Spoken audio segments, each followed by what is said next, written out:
The sound of my own voice whispering "good morning" back to me was what finally made me scream. I was awake, or so I thought, but the voice wasn't mine, at least not entirely. It was then that I saw it. A note on my bedside table, scribbled in my own handwriting, with a message that made my blood run cold. It started a few months ago, when I began experiencing sleep paralysis. At first, it was just the usual, waking up unable to move, with a sense of dread looming over me. But as time went on, things escalated. I started to feel a presence in the room, watching me, waiting for me to let my guard down. And then, the notes started appearing. At first, they were just simple messages, hello, goodbye. But soon, they became more sinister. The first note that really caught my attention was the one that said, "I'm still here." I had no idea what it meant, but it sent chills down my spine. I tried to brush it off as a prank, but deep down, I knew it was something more. It was then that I started to feel a creeping sense of dread, a feeling that something was watching me from the shadows. Interrupt. And then, I heard the creaks and groans of my old house, which seemed to take on a new, menacing tone. As the days went by, the notes became more frequent and more disturbing.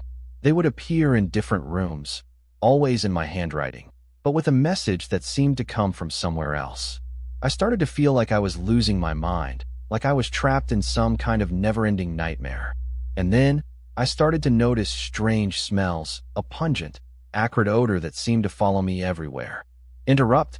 It was then that I realized that the notes were not just random messages. They were a map of my deepest fears and desires. But it wasn't until I found the note that said, "You're not who you think you are," that everything changed. I started to question my own identity, my own sanity. Was I really who I thought I was? Or was I just a puppet on strings, with some malevolent force pulling the marionette? Interrupt. It was then that I realized that the sleep paralysis demon was not just a monster. It was a mirror, reflecting back my own darkest fears and desires. As I delved deeper into the mystery of the notes, I started to uncover a dark history, a history of trauma, of abuse, of secrets kept hidden for too long.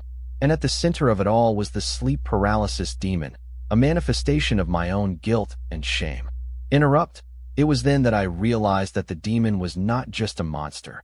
It was a part of me, a part that I had been trying to keep hidden for too long. I thought that by confronting my demons, I would be able to escape the nightmare. But the truth is, the nightmare is never truly over. The sleep paralysis demon is still out there, waiting for me, watching me. And I'm not sure if I'll ever be able to fully wake up from the horror that I've experienced. Interrupt. As I lay here, trying to sleep, I can feel its presence, lurking just out of sight, waiting for me to let my guard down. So what does it all mean? Is the sleep paralysis demon a monster, a mirror, or something else entirely? I'm not sure, but what I do know is that it's left an indelible mark on my psyche. And as I lay here, trying to sleep, I'm left with one haunting question. What's waiting for me in the darkness? Subscribe. I post a new story every day, and some of them are true. If you want to hear more true scary stories, horror stories, and creepy content, then hit that subscribe button. And if you're feeling brave, leave a comment below with your own scary story. But be warned, once you start down this path, there's no turning back.